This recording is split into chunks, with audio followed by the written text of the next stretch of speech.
अफसोसनाक वाक़ियो पेश आयो आहे। लाड़काणे जे पुराणे टैंक चौक वारे इलाइक़े में घरू तकरार तां जवाबदार मारोट खे घर अंदर गोलियूं हणी क़तल करे छॾियो। जवाबदार हुसैन बख्श कलोड़ो मोहम्मद रमज़ान खे क़तल करण खां पोइ फरार थी वियो आहे। मक़तूल जो लाश पोस्टमार्टम खां पोइ वारसनि हवाले कयो वियो। अफसोसनाक वाक़ियो पेश आयो आहे। लाड़काणे जे पुराणे टैंक चौक वारे इलाइक़े में जिते घरू तकरार तां जवाबदार मारोट खे घर अंदर गोलियूं हणी क़तल करे छॾियो आहे। जवाबदार हुसैन बख्श कलोड़ो मोहम्मद रमज़ान खे क़तल करण खां पोइ फरार थी वियो। मक़तूल जो लाश पोस्टमार्टम खां पोइ वारसनि हवाले कयो वियो।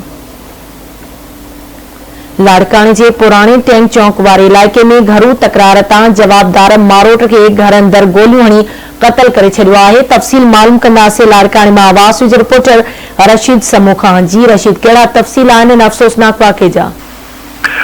जी बिल्कुल ही इलाहाबाद थाने की हद है पुराने टैंक चौक वाले इलाके में घरू और तरफ तां पंहिंजे मारोट के पुफात गोलियों वही कतल करे छॾियो आहे।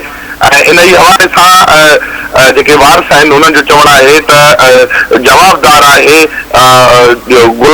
पुलिस एहलकार हुसैन बख्श कलोड़ो, जेको सुबुह जो जीअं ई घर अची पुछा कई त मोहम्मद रमज़ान किथे आहे। असां चयोसीं त घर मथे सुतो पियो आहे ऐं मथे घर में अची ऐं उनखे गोलियूं हणी ऐं मोहम्मद रमज़ान कलोड़ो खे क़तल करे छॾियो आहे। ऐं जेको जवाबदार आहे उहो पुलिस एहलकार आहे। इन ई हवाले सां जेके पुलिस आहे असांजी ॻाल्हि ॿोल थी आहे त पुलिस जो चवणु आहे त जेको जवाबदार आहे उहो फरार थी वियो आहे। हिन वक़्त ताईं अहिड़ो कोई जेको केस आहे उहो बि दाख़िल न कयो वियो आहे। ऐं पुलिस जो चवणु आहे त जवाबदार लाइ जेको आहे कार्रवाई कयूं पिया ऐं हुनखे जल्द गिरफ़्तार कयो वेंदो।